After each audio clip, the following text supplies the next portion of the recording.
pray these things in the name of our Lord Jesus Christ. Amen.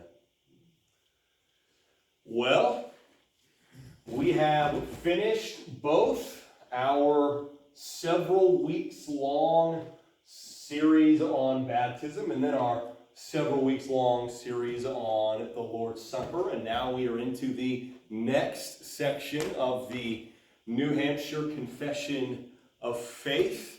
And this is the section on the Sabbath.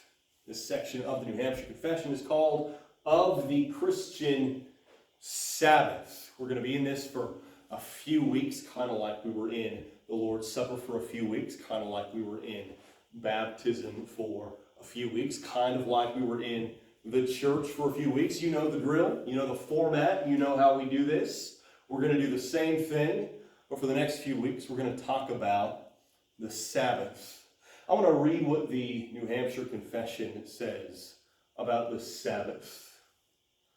The New Hampshire Confession says, "We believe that the first day of the week is the Lord's Day, or Christian Sabbath. And it is to be kept sacred to religious purposes by abstaining from all secular labor and sinful recreations, by the devout observance of all the means of grace, both private and public, and by preparation for the rest that remains for the people of God." Now, as always, that's written in 1800s language, so some of that might be a little bit difficult to understand, right? That's a statement that a whole bunch of Baptist churches put out in the middle of the 1800s, and so it's kind of in different language than we typically speak today. But just like before, the more we get into this subject, the more sense some of that will make. But I want to do something a little bit different this evening from what we've been doing, because up to this point, we've just gone straight through the New Hampshire Confession. We've let the old 1800s speak, stand for what it is, but I'm going to read a slightly newer confession of faith along with the New Hampshire Confession this evening. I want to read the Baptist Faith and Message of 2000. So, the Baptist Faith and Message of 2000 is actually our official doctrinal statement. If you didn't know that, now you do. Google it, read through it. If you ever wonder what does Mount Zion Baptist Church, in very broad terms, Mount Zion Baptist Church believes what the Baptist Faith and Message of 2000 says. So real quick, I'm going to read the Baptist Faith and Message of 2000 section on the Sabbath. The Baptist Faith and Message 2000 says, "The first day of the week is the Lord's Day. It is a Christian institution for regular observance.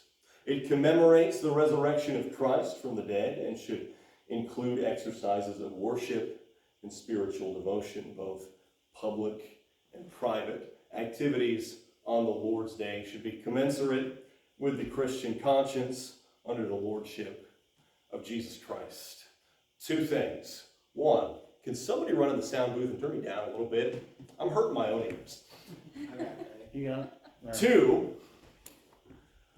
one thing you notice about the Baptist Faith and Message of 2000 is that even though it was written literally 150 years after the New Hampshire Confession of Faith, it still sounds like it was written by and for robots, right? There is something wrong with the people writing our faith statements, right? We really need a plain language statement of faith. Too many lawyers. Yeah, no, that's a real thing. Too many lawyers, too many theologians. We really need somebody who talks normal to write a Baptist statement of faith for us that we can use that is so much simpler that I don't have to spend weeks explaining in normal people speak, because I'm not actually that good at normal people speak myself, right? But, oh, you're all nodding. Thank you. But, yeah, so that's the New Hampshire Confession of Faith and the Baptist Faith and Message on baptism, or not baptism, sorry, on the Sabbath. Both of those are confusing in their own ways, so we are going to break it down in ways that are hopefully a little bit less confusing.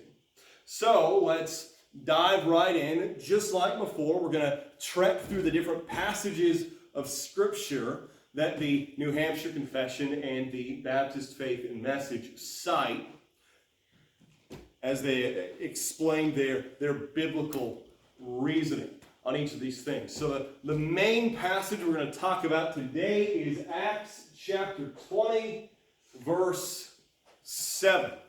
Finally, a short enough passage.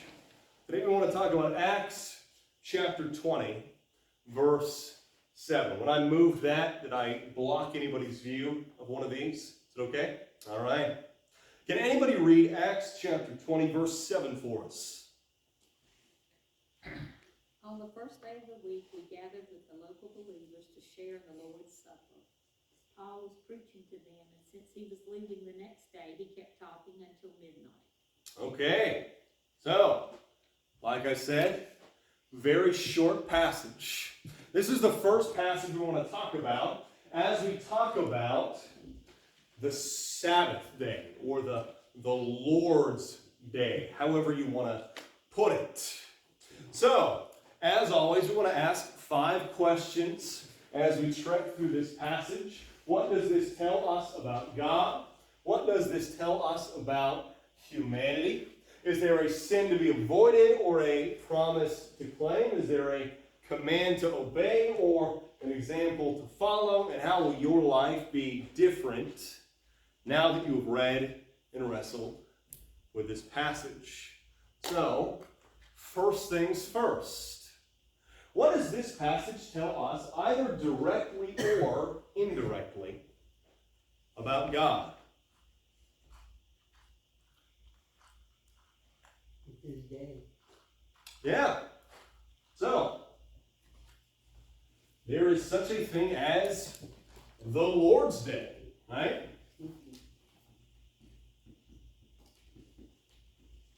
Yeah, one of the things we learn about God in this passage is God has a day, so to speak.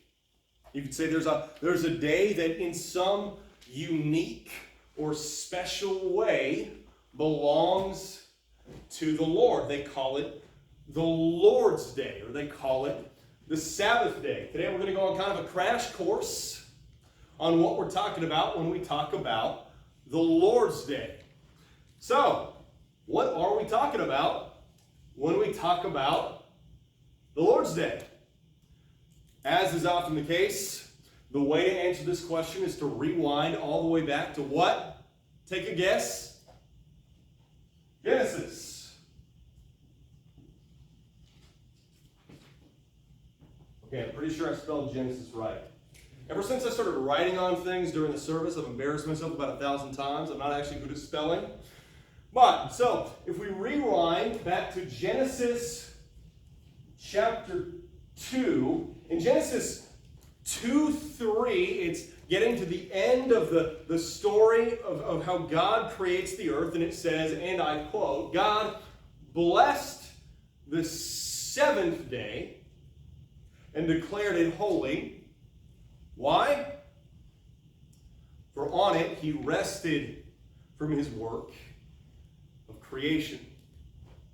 So Genesis 2:3, all the way back in the very beginning of the story, it says that on the 7th day, God rested from the work of creating the world and then organizing it out of chaos.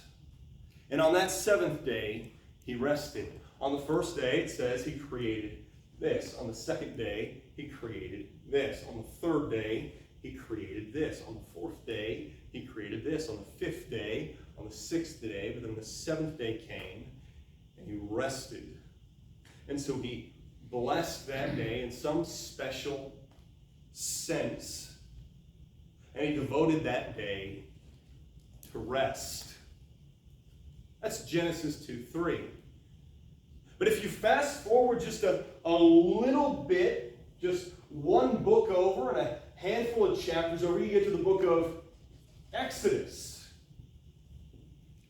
And when you get to the book of Exodus, eventually you get to Exodus chapter 20. Does anybody remember off the top of their heads what's in Exodus chapter 20? That's okay. In Exodus chapter 20, Moses goes up on top of the mountain. You've probably seen the the Charlton Heston movie. And God gives Moses the 10 Commandments. You got it. And as God is giving the 10 Commandments, one of those commandments, don't ask me the number because I'm not that much of a nerd, but one of the commandments that God gives him is this. He says, remember the Sabbath day. Your translation might say, remember the rest day, to keep it holy. You are to labor 6 days and do all your work, but the seventh day is a Sabbath to the Lord your God.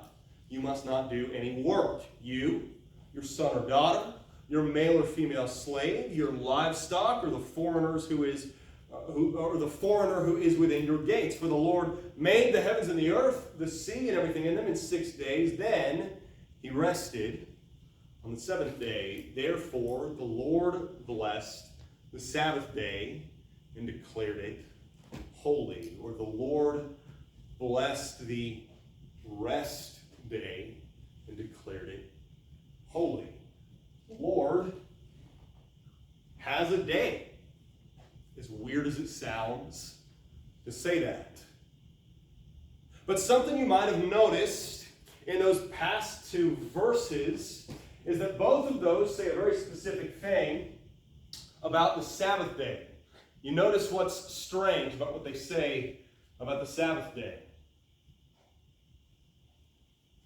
It's on the seventh day. You got it. In Genesis 2:3 and Exodus chapter 20, they both say the Sabbath day is on the 7th day. The Lord rested on the 7th day, and he blessed the 7th day and called it holy and called his people to rest. Which day of the week is the 7th day? Saturday. You got it. Yeah. That would be Saturday. My friend Henry is a Seventh-day Adventist. Ever met a Seventh-day Adventist? Yeah, now there's a thing. So a lot of evangelicals have this thing where they feel like their sermons can't be entertaining if they're not constantly throwing punches at imaginary enemies. Know what I'm talking about? A lot of pastors can't feel satisfied with their teaching if they're not like throwing bombs at somebody else. And so there's this kind of myth rolling around that Seventh-day Adventists are a cult. They're weird, but they're not a cult, right? My friend Henry is a Seventh-day Adventist. Quite a few of my friends are Seventh-day Adventists. Quite a few of the people that I've gone on mission trips with are Seventh-day Adventists. And pretty consistently what you'll find is they tend to be the best Christians you know. Their beliefs are strange in some ways, but they are orthodox. Their beliefs are often odd, but they are well within the bounds of what has always been accepted as kosher by Christians. If weird beliefs are the thing that puts you outside the lines, then I've got bad news for a lot of Baptists, right? But yeah, so Seventh-day Adventists, one of the things that they really fixate on is Saturday. They have church on Saturday.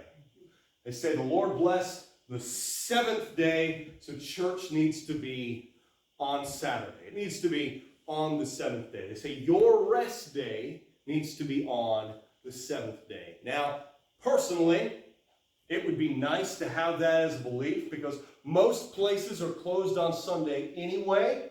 And so if you can get a religious exemption from having to work Saturdays, then you can get 2 days off guaranteed no matter what. So that's awesome. So, there you go. But yeah, they really fixate on the 7th day aspect so much that they literally put it in their names. They're the 7th day Adventists. And yet, one of the things we find as we move into the New Testament is that gradually, over time, for whatever reason, the earliest churches shifted from the 7th day to the first day of the week. Somebody read Acts 20, verse 7 for me again. On the first day of the week, we assembled to break bread. Paul spoke to them, and since he was about to depart the next day, he kept on talking until midnight. There you go. That's a trend you see all throughout the book of Acts. On the first day, we gathered to break bread. On the first day, we gathered to hear the scriptures. On the first day, we gathered to sing hymns. On the first day, we got together and had a potluck. On the first day, something has changed somewhere between Exodus 20 and Acts 20. What changed? I'll tell you what changed. Somebody take a look at John chapter 20, verse 19 for me. It's one book back in your Bible. It should be a little bit easier to get to. Verse what? Verse 19.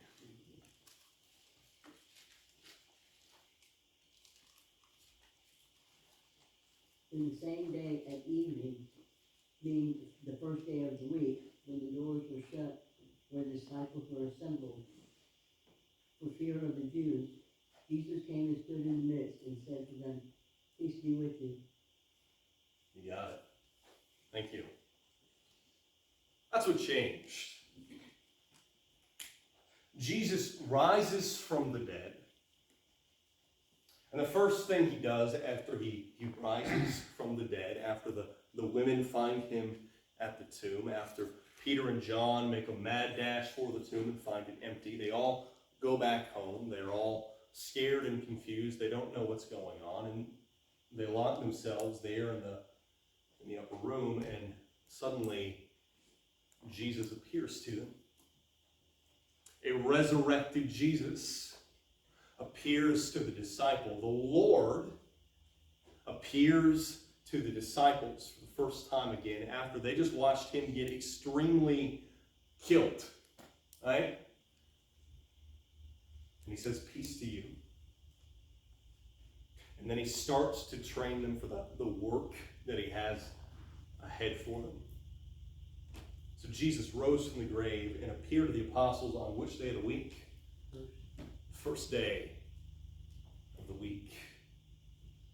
So at the end of the original creation week, we see God resting on the seventh day. But then, with the resurrection of Jesus, we see God's new creation beginning on the first day. And so the earliest Christians at some point, I don't know when they had this conversation, it's never recorded for us in Scripture.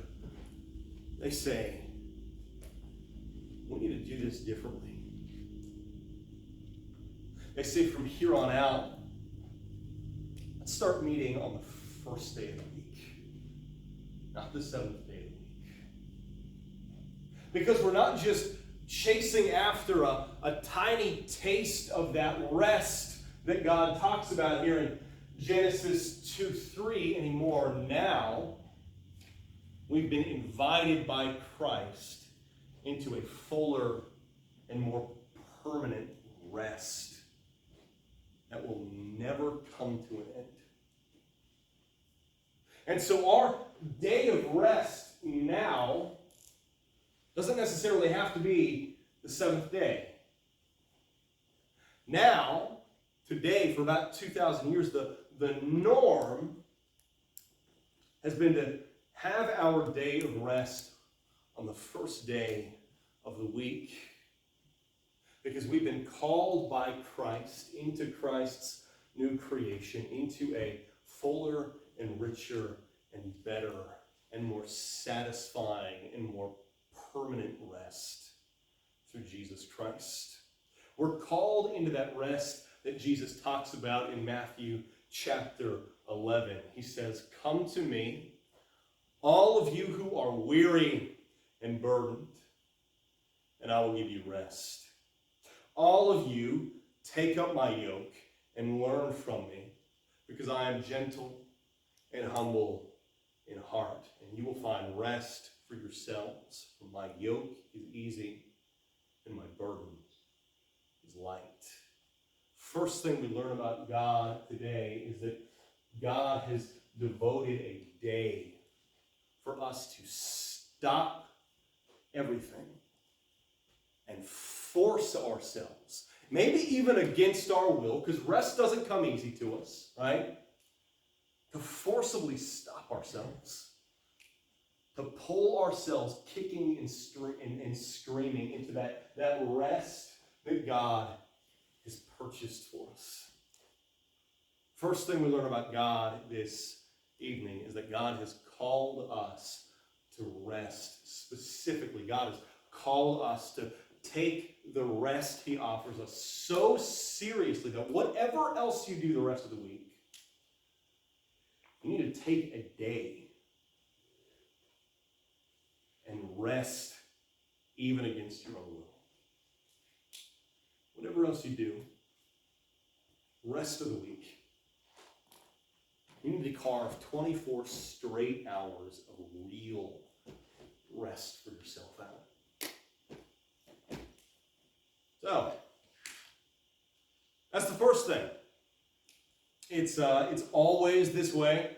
The first point always takes roughly half of our time. But hey, that's just coincidentally the one big main thing in the passages usually is the first thing to come up. And so that's just kind of how it goes. But what does Acts chapter 20, verse 7 tell you about humanity?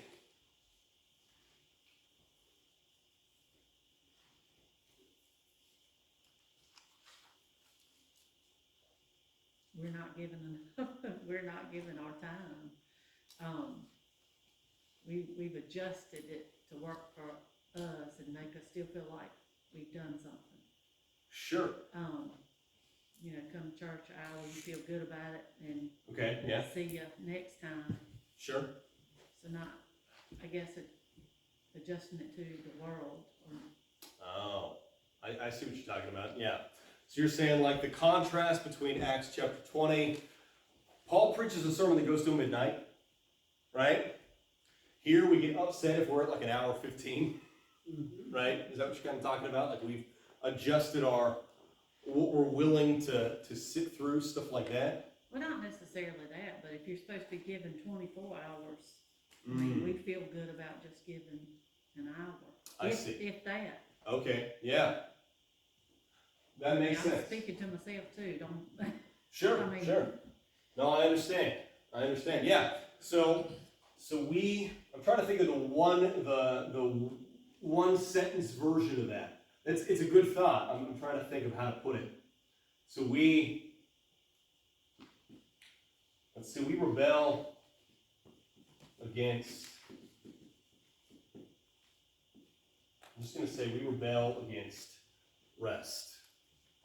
God has called us to rest for a whole 24-hour period. What we actually do most of the time, maybe, is rest for like an hour 15 at a Sunday morning service. Right? So that's a real thing. Dave, are you? Oh, okay. Sorry, I thought you were like raising your hand. Yeah, that's a real thing. So we rebel against rest. So we don't naturally orient ourselves towards rest. It's just not part of our makeup. And so, like, one of the reasons that this is such a difficult topic to teach on is because this is so wildly against kind of our natural inclinations. It's actually kind of funny. So if you go to if you go to like sbc.net, that's the Southern Baptist Convention's website. You're never going to go there, I know. But if you did, imagine a world where you did. They have a thing on there where you can compare all the different versions of the Baptist faith and message. One of the funny things is you take a look at the Baptist faith and message of 1925. That's the original Baptist faith and message. Then you look at the updated version in 1963.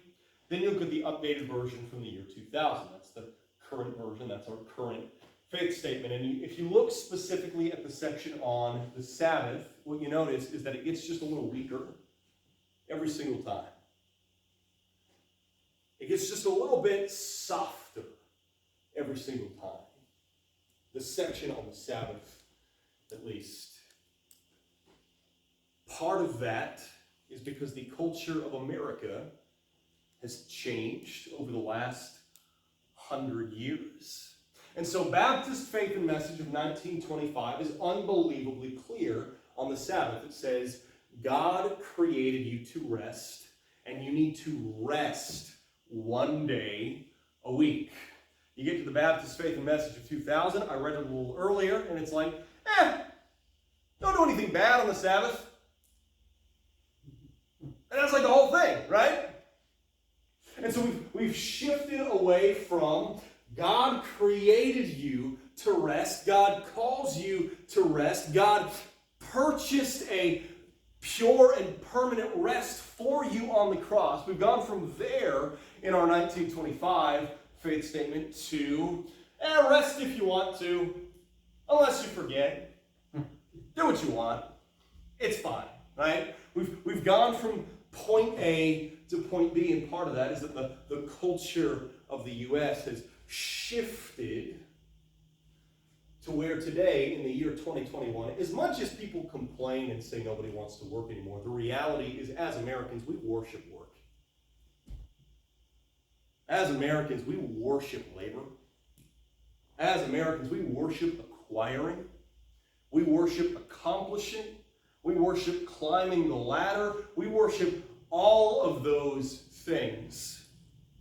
So much so that, there are so many people in so many churches who don't even try to not work on Sunday. Now, some people you have to, right? There are some jobs where it's not an option not to. There are some people who are in financial situations where not working a day of the week is just not an option if they want to pay their rent. I'm not talking about them. I'm saying the norm in churches today is not even to attempt to not work on Sundays. There's not even an attempt to rest one of the days out of the week. I'm talking to myself here as well. Now, I don't have the option to not work on Sunday, right? It's, no way to not work on Sunday when you're the pastor of a church, but standard practice among pastors is to take some day out of the week and say, if it's not an emergency, do not call me, right? Standard practice is to take some day out of the week and say, I'm going to rest today. My family's going to the park today, something like that. I'm so inconsistent about that. I come from a family of workaholics. My dad worked probably 70 hours a week. My mom worked probably 90 hours a week. Today, she works probably 120 hours a week. She's the vice president of a furniture company, and she won't delegate, right? If my mom watches this, she'll probably just laugh that I said that and say, yeah, that's true. But, so I come from a family of workaholics, and so my tendency is just never to stop working. My tendency is just to keep going. If I'm not doing something church-related, I'm finding some other way to do something that is work, something or other. And so constantly, every single day, I just energize our bunny. I'm not alone in that. That's the norm now. That's the way that people are now. As many stereotypes as there are about millennials, right? I'm a millennial. I'm sorry. I don't know what you want me to do about it. But as many stereotypes as there are about millennials being lazy and entitled and so on and so forth, if you look at the numbers, millennials work longer hours than any previous generation, not counting probably the farm days when everybody had to work every single hour of the day, right? But millennials work unbelievably long hours. Millennials sleep less. Millennials have less sex. Millennials have less of a social life. Millennials, all of that stuff. Millennials are 70, 80, 90, 100-hour week people.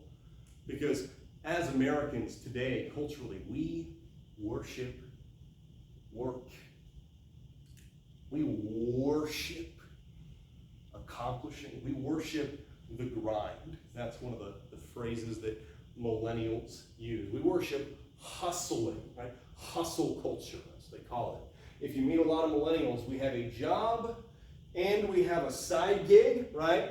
It's like you work in an office and you drive for Uber, and we sell, we sell some kind of MLM thing on the side to make a little more money there, and we have a couple of hobbies that we found a way to monetize. That's part and parcel of millennial culture. It's an entire generation of workaholics because we've been hardwired that way by American culture, and that's become the norm, and it's going to stay the norm.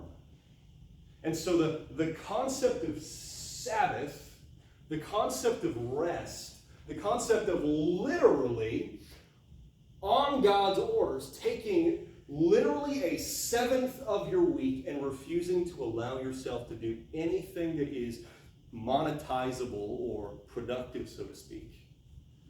That's revolutionary, isn't it? That feels almost painful as Americans, doesn't it? You address the issues of the money, making money, supporting the family, yada, yada, yada. Sure. But how about the people that do the work that's not paid work, like the mothers that cook the meals and clean the house and wash the clothes? Yeah. All that on Sunday, we used to not do that. Mm-hmm. All that used to be frowned upon. You didn't wash clothes on Sunday. Yeah. You didn't do stuff like that. Yeah, I was pals with a rabbi back in Oklahoma. Her name was Abby. And so one time, me and a handful of others from school were over at like the synagogue, and we were talking to Abby just about, Judaism and Christianity and stuff. And she was like, well, I need to get headed home and go, get ready for bed, because like the Sabbath has begun. This was Friday night, so for them it's sunset Friday to sunrise, 24 hours later. And she was like, I gotta get going home. And I was like, can you not just drive? And she was like, oh, no, like you can't light a fire and to ignite, to stick a key in your car and then turn it, that technically ignites a fire in the engine. And so you can't drive like on the Sabbath. And I'm like, whoa. So we drove her home because, she can be driven. She just can't drive. Yeah. So she didn't sin, you did. Yeah. Yeah. So I was the one who committed a grave offense against the Lord our God. But yeah. And so that's really extreme. But I think there's wisdom to that. I think there is a wisdom to that. For a long time, we were able to maintain some degree of Sabbath rest culturally by issuing a bunch of really strong taboos against doing work, right? Against things like that. We had blue laws. You literally weren't allowed to sell things on Sunday. You literally weren't allowed to open your business on Sunday, and so on and so forth. I'm not saying we should go back to those laws, but what I am saying is that culturally, everything in America revolts against the Sabbath. And so for us to adopt a Sabbath mindset or a rest mindset in obedience to God's call, that requires us to walk harshly against the grain of our culture, the rhetoric of our culture, the everything of our culture. We live in a culture that worships work, productivity, hustle, grind, and yet we are a people who at least one day a week reject all of those things. So, humanity rebels against rest. Do you see a sin to avoid or a promise to claim in our passage? Yes, sir. Preaching till midnight. There you go. There you go. I agree, actually. So if we read further in this passage, we'll see that Paul preached past midnight and it killed a guy. So you normally shouldn't, right? Yeah, so preaching till midnight, no, that's a real thing. Yeah, in most situations, you should not preach till midnight. There are some exceptions. Paul had a good reason to. If you've ever heard the sermon, it's a W.A. Criswell sermon. Not a great guy, but a very great preacher. It was the scarlet thread that runs through the Bible. You might have heard of that sermon. It's a 5-hour sermon. He started preaching at 7 or 8, and he finished at 12 or 1 in the morning. And it was very long. I literally couldn't do that. I wouldn't have a voice by the end of it. So I don't know how he did that. The guy was just superhuman or something like that. So that was that was kind of an attraction. He was like, I'm going to preach for 5 hours. Come watch me do it. And people were like, you are not going to do that. And then they came to see if he could actually do it. And then they, got saved and stuff like that. So that made sense. But most of the time, yeah, you shouldn't preach till midnight. Dave is exactly right. Enjoy the filibuster. Yeah, that's right. Don't filibuster your church. So, long sermon. I wonder if he repeated himself at all during that time. Probably. I mean, he repeats himself enough when he writes, Yeah, so I can only imagine when he talks. Yeah. What else? Do you see a sin to avoid or a promise to claim?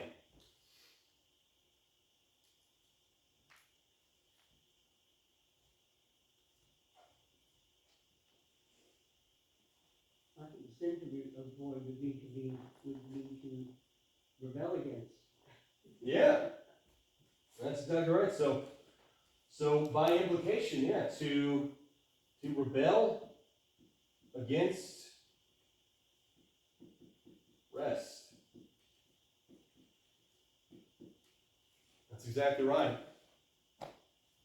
And so they're meeting every single week to, your translation might say, to break bread. Your translation might say to celebrate the Lord's Supper. Your translation might say for the feast or for the meal. Those are all legitimate ways to translate that. But they were meeting every week to do that. And part of that is resting. We talked last week about how for a very long time the Lord's Supper was a potluck. That at the climax of it, then you got out the bread and the wine. And part of that potluck was you leaned back and you rested, right?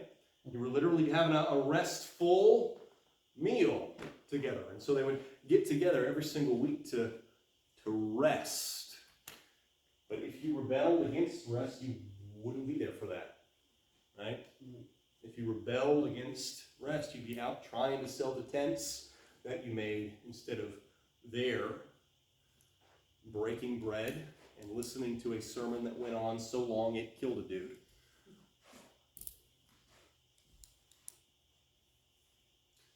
Do you see a command to be obeyed or an example to be followed?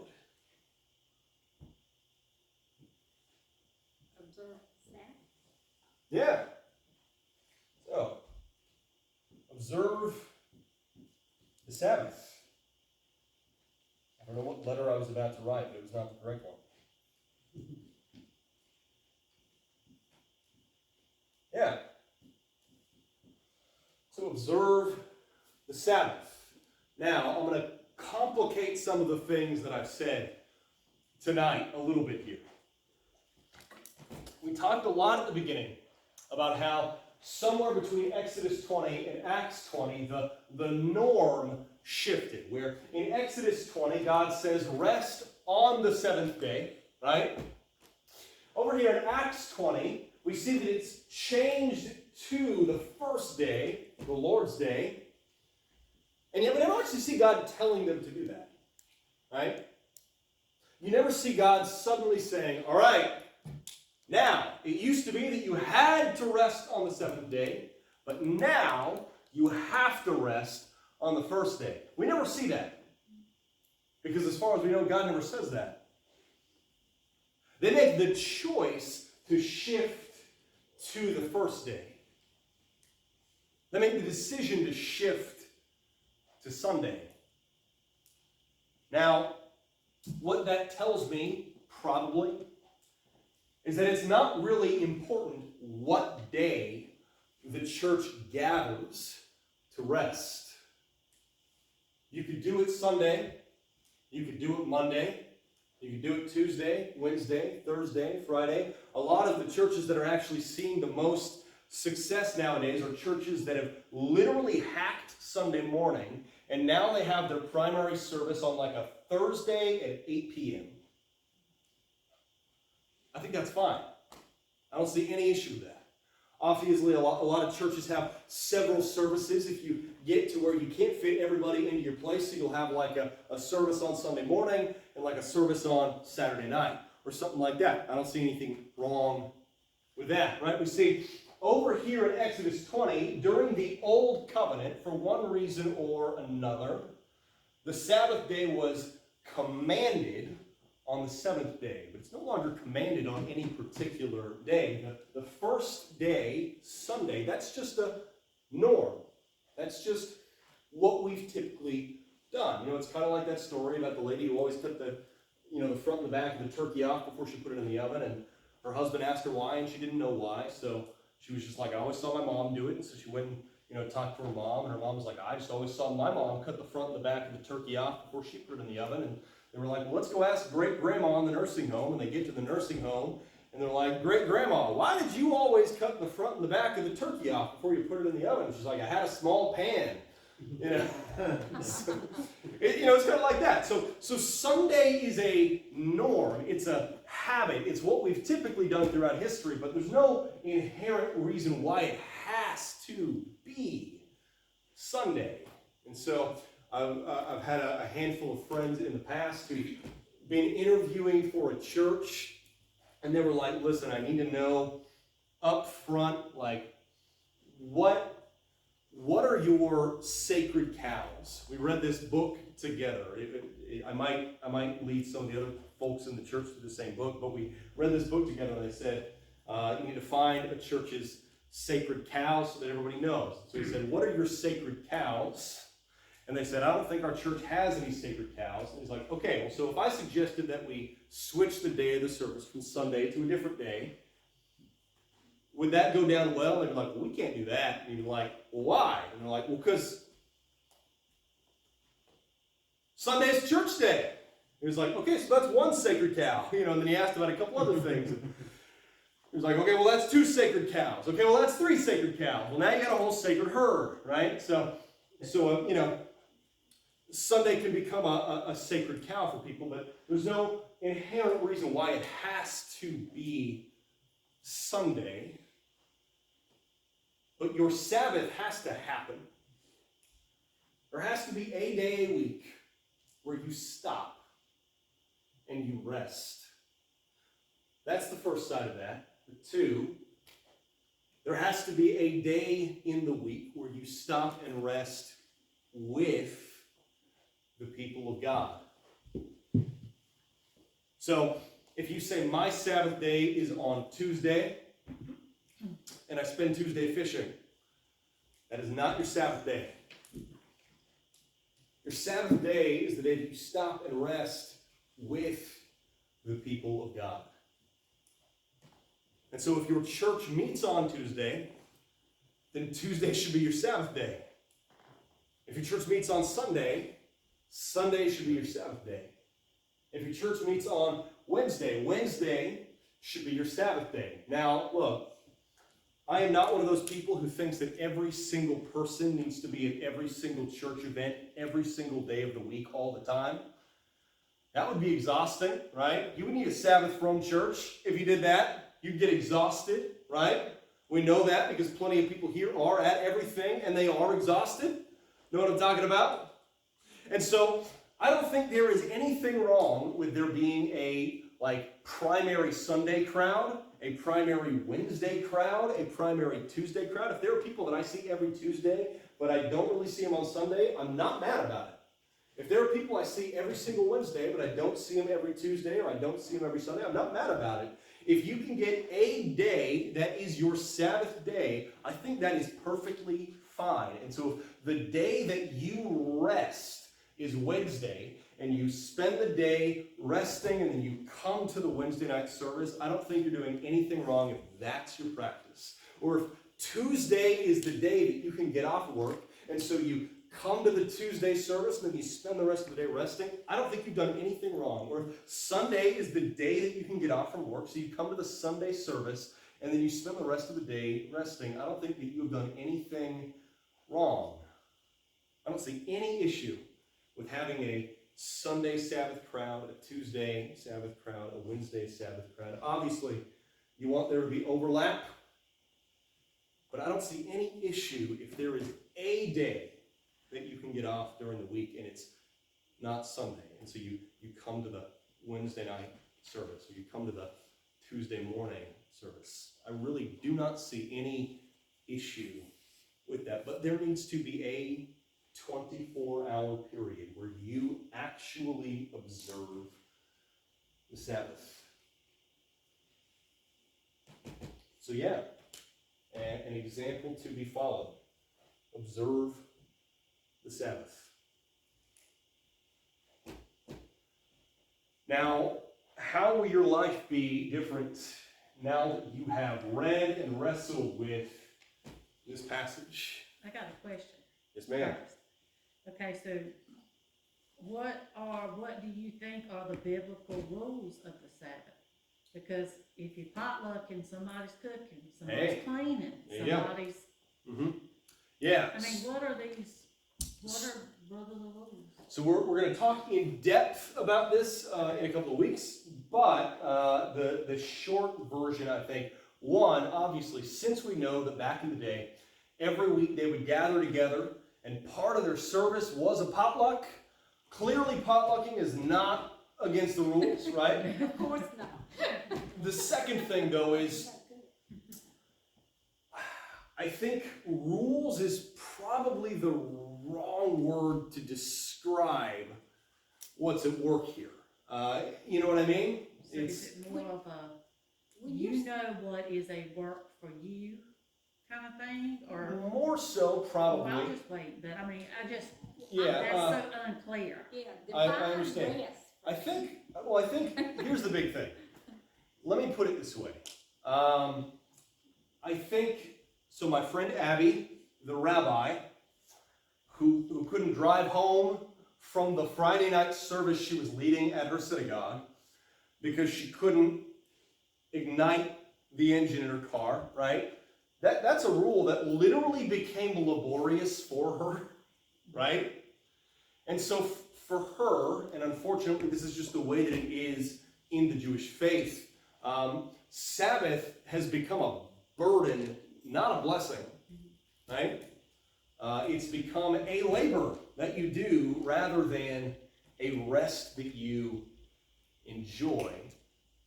And so I think we need to avoid thinking of it in terms of, okay, on Sunday we're not allowed to do this, not allowed to do this, not allowed to do this, not allowed to do this. Sunday is the day that sucks because we have to go to a boring service and we're not allowed to do any of the stuff we want, right?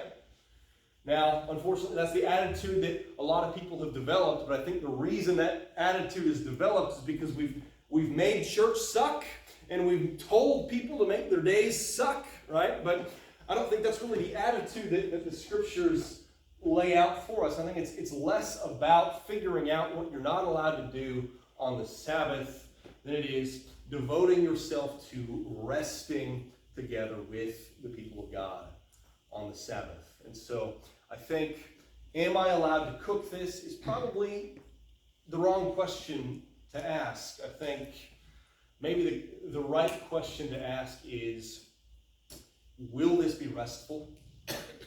Can I lead my family into rest by doing this? Right? I think that's probably closer to the question that we want to ask. I think the big thing is there's no such thing as freedom from rest. Does that make sense?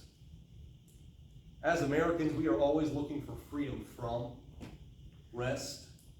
We're always looking for ways to get out of rest, to find ways to sneak in some productivity, to sneak in some labor, sneak in some work, sneak in some hustle. If you're trying to do that at any point, then you are probably in danger of breaking the Sabbath.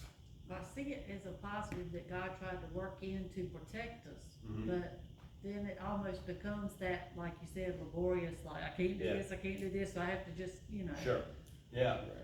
So I think assume any given thing is probably fine. But you might find yourself like catching yourself in the act of trying to sneak in some productivity when you're supposed to be resting. And when you catch yourself in the act of that, then you can stop and say, no, not today. I can do without later. Does that make sense? Yes, sir. Mark chapter 2, Mm-hmm. where the disciples are snapping the heads off the grain and eating, and the Pharisees start Yeah. talking about them working. That's one of our main passages in a couple weeks. And of course, naturally, there's back and forth there, and Jesus speaking, and then at the end, he says in verse 27, the Sabbath was made for man, Mm-hmm. and not the man for the Sabbath. There you go. Not man for Yeah. the Sabbath, so that's an interesting thing. Yeah. The Sabbath is for you. You are not for Right. the Sabbath. So So it's not some requirement of you, it's for your benefit. it's for your benefit. Now, I would say it's a requirement that is for your benefit. Kind of the way that, like, your seatbelt is a requirement for your benefit, right? Or when your mom says, like, no, you cannot drink the Drano under the sink, that's a requirement that's for your benefit. Right.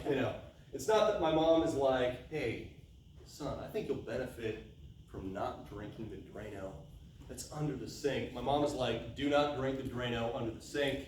If you do, I'm going to stick my finger down your throat and you're going to throw it all up, and then I'm going to hold you by your ankles to make sure it all comes out. That's not going to be fun. So it's a requirement for your benefit. It's more pleasant than the Drano thing, though. So, in the Bible, was anyone ever punished by God for violating the Sabbath? Yeah.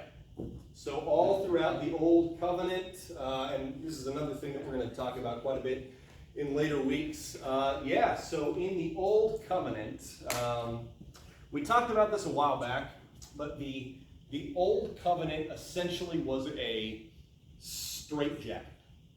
Remember that? The Old Covenant, God worked kind of like the warden in a psych ward or something like that. Right? God operated kind of like the strict warden of a facility filled with people who are a danger to themselves and others and need to be very rigidly controlled for the time being. So the Old Covenant, the Mosaic Law, all of that was like a straitjacket that God put on us for our benefit. And as a result, he would frequently punish members of the community of Israel to make an example of them. And he would frequently punish Israel itself to make an example of it, to communicate something to the surrounding community or to the rest of the Israelites. And so throughout the Old Covenant, and like I said, we'll talk about this in future weeks more in depth, but just the elevator pitch is, throughout the Old Testament, we see God punishing the people of Israel for persistently breaking the Sabbath. Now, I need to clarify what I mean when I say that a little bit. When I say that God frequently punished Israel for breaking the Sabbath, what I mean is this. Constantly in ancient Israel, the Sabbath would come, you would try to go home to your family, and your employer would say, where are you going? And you would say, it's the Sabbath. And they'd say, you're on Sabbath when I say you're on Sabbath. Get back to the field. You're not done yet. And they would send you back to the field. Nobody had a union back in the day, right? So, there was really no labor power. There was no anything like that. And so you were easily exploited by your employer, by the person who owned the land you were on, by all of that. And so constantly the Sabbath would get trampled on because the landlords and the field owners and so on and so forth would refuse to let their people go and rest. They would refuse to stop themselves to go and rest. They would refuse to stop the productivity and allow rest to begin. And so God started punishing the community as a whole for tolerating that kind of abuse and exploitation. So all through the Old Covenant, Israel would trample on the Sabbath, and God would absolutely punish them for it. He would absolutely make an example of them for it. So did that stop with the New Covenant? Was anyone ever punished in the New Testament for violating the Sabbath? Not that I can think of. I couldn't either. Yeah. You could argue that there's an element of Sabbath violation in what Ananias and Sapphira do, but that's kind of an indirect, sort of peripheral thing. You never see like a punishment in the New Testament for it. Yeah. Cool. Well, okay. We got very academic towards the end there, but yeah. Shows we're interested. Yeah.